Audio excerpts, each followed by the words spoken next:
और पर अधिक बातचीत करने के लिए हमारे साथ में बहुत ही खास मेहमान इस वक्त मौजूद हैं। वीणा सीकरी जी हैं, जो कि बांग्लादेश में भारत की पूर्व उच्चायुक्त रही हैं। वीणा जी, बहुत बहुत स्वागत है दूरदर्शन न्यूज़ पे हमारे साथ जुड़ने के लिए। सवाल यही कि भारत सरकार का ये फैसला किस तरीके से आप इसको देखती हैं, उसके मायने क्या है? वीणा जी। ये काफी विशेष फैसला है, क्योंकि ये जो ट्रांसशिपमेंट की बात आपने समझाई, बड़ी अच्छी तरह से आपने समझाई। ये एक भारत और बांग्लादेश के बीच बहुत ही इंपॉर्टेंट सब्जेक्ट ऑफ डिस्कशन था। लेकिन और ये बांग्लादेश के लिए बड़ी सुविधा थी, क्योंकि नेपाल म्यांमार का तो खैर अभी भी रहेगा, नेपाल भूटान म्यांमार। लेकिन जो बांग्लादेश थर्ड कंट्रीज विदेशों में एक्सपोर्ट भारतीय पोर्ट्स के थ्रू, भारतीय land ports, custom station, train के थ्रू जाता था, उससे बांग्लादेश को बहुत फैसिलिटी मिलती थी, क्योंकि उनके अपने हवाई अड्डे ढाका में हो या चिटगांव में हो, उनके अपने पोर्ट्स जो हैं वो काफी कंजेस्टेड हैं, उनकी कैपेसिटी लिमिटेड है, और इसलिए उनको हमारी सुविधा, हमारी डिसीजन से काफी सुविधा मिल रही थी।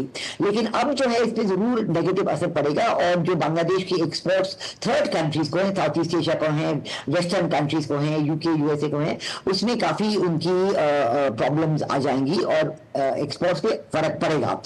हमने ये देखा है कि ये जो इंतरिम सरकार बांग्लादेश में आई है, उन्होंने किसी तरह से दिलचस्पी नहीं दिखाई कि वो भारत और बांग्लादेश के बीच जो ट्रेड फैसिलिटीज हैं, जो ट्रांसशिपमेंट फैसिलिटीज हैं, जो एक्सेस टू मोंगला पोर्ट है, एक्सेस टू चिटगांव पोर्ट है, हमारे नॉर्थ ईस्टर्न स्टेट से जो एक्सेस है, जिसमें डिसीजन लिया गया था कि उनकी एक्सेस होगी चिटगांव और मोंगला पोर्ट के लिए, वो उसमें बाधा ला रहे थे। वो इसको बिल्कुल इनकी जो ऑपरेशन इतनी स्मूथ चली हो रही थी, उसमें वो बाधा ले आए हैं।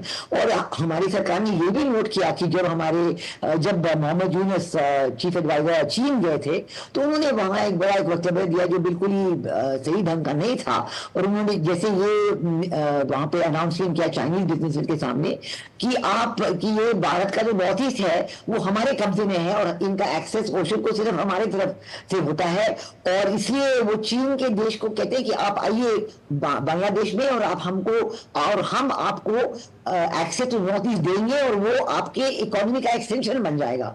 ये बिल्कुल एक अनएक्सेप्टेबल तरीके से उन्होंने कहा चीन में चाइनीज बिजनेसमैन के साथ वार्तालाप करते हुए। और इसलिए मेरे ख्याल हमारी सरकार जो इसमें बिल्कुल नाखुश थी, क्योंकि ऐसे कहने की तरीका नहीं है। नॉर्थ ईस्ट स्टेट जो है इंटीग्रल और सॉवरेन पार्ट भारत के हैं, और हमारे नॉर्थ ईस्ट स्टेट का एक्सेस तो है ही, कैलकट थ्रू है, बाय एयर है, कई तरह से हम तो बना रहे हैं। लेकिन जरूर हमने बांग्लादेश के साथ ये निर्णय किया था कि एक्सेस टू चिटगांव पोर्ट का होगा। तो अगर वो नहीं चाहते हैं तो हम भी क्यों उनको ये फैसिलिटी दे? तो ये उनको समझने की जरूरत है कि इन चीजों में ट्रांसशिपमेंट एक्सेस टू पोर्ट्स, इसमें रेसिप्रोसिटी होती है, और इसमें एक दूसरे का फायदा बहुत होता है। लेकिन एक दूसरे को की चाहत होनी चाहिए कि वो फैसिलिटेट करें एक्सपोर्ट्स, बांग्लादेश के एक्सपोर्ट तीसरे कंट्रीज में, और नॉर्थ ईस्ट इंडिया की एक्सपोर्ट्स चिटगांव और मोंगला पोर्ट्स के थ्रू। तो ये जब बांग्लादेश की कुछ ऐसे इंटरेस्ट दिखाए नहीं, बिल्कुल उन्होंने ये साफ किया कि उनको कोई इंटरेस्ट नहीं है कि नॉर्थ ईस्ट इंडिया की प्रोडक्ट्स जो हैं वो उनका एक्सेस चिटगांव पोर्ट्स और मोंगला पोर्ट्स के जरिए रहे। तो हमने भी यही निर्णय ले लिया। तो ये बिल्कुल अब देखेंगे बांग्लादेश इसके बारे में, उनकी एक्सपोर्ट जो है उन पे क्या। ठीक है, मैम एक चीज़ ये, क्योंकि ये जो मौजूदा समय में भारत और बांग्लादेश के जो संबंध हैं और जो स्थिति जिसका आपने तमाम प्रकार के वक्तव्यों का आपने भी जिक्र किया, आपको लगता है कि इस फैसले का एक जो संदेश है वो भी बेहतरी से कन्वे होगा? और आप जिस बात का जिक्र कर रही हैं, कम से कम भारत ज़रूरत है बांग्लादेश की, ये समझना होगा बांग्लादेश को।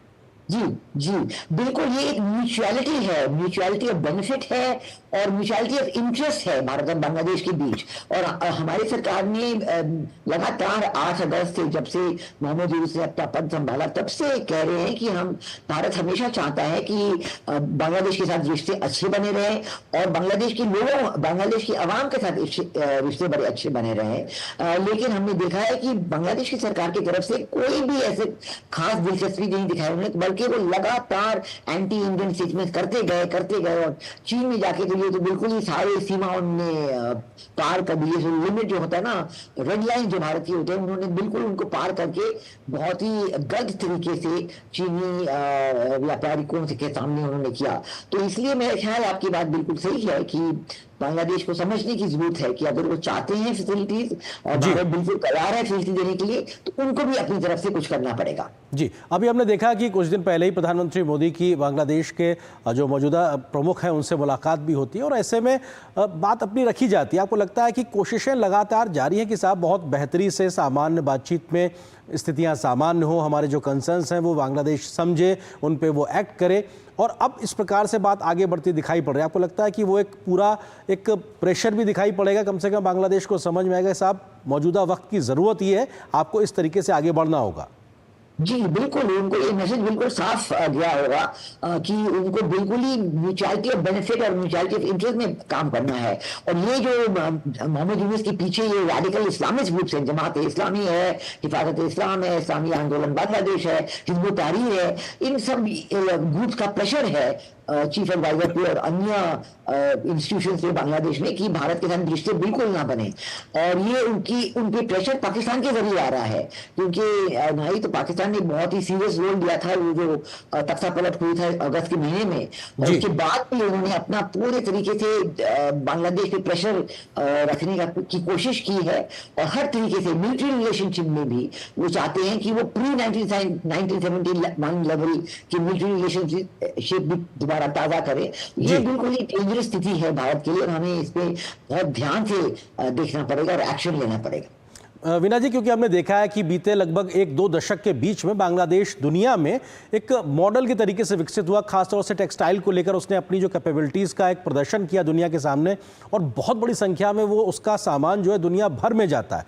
और अगर वो उसकी एक बड़ी आर्थिक ताकत है, अगर वही अपने आप में प्रभावित होगी तो उसमें असर तो आम लोगों तक भी पड़ेगा और वहाँ की सरकार पे एक तरीके से दबाव भी होगा इस बात को लेकर कि साहब आप आम लोगों की जिंदगी को मुश्किलात में डाल रहे हैं।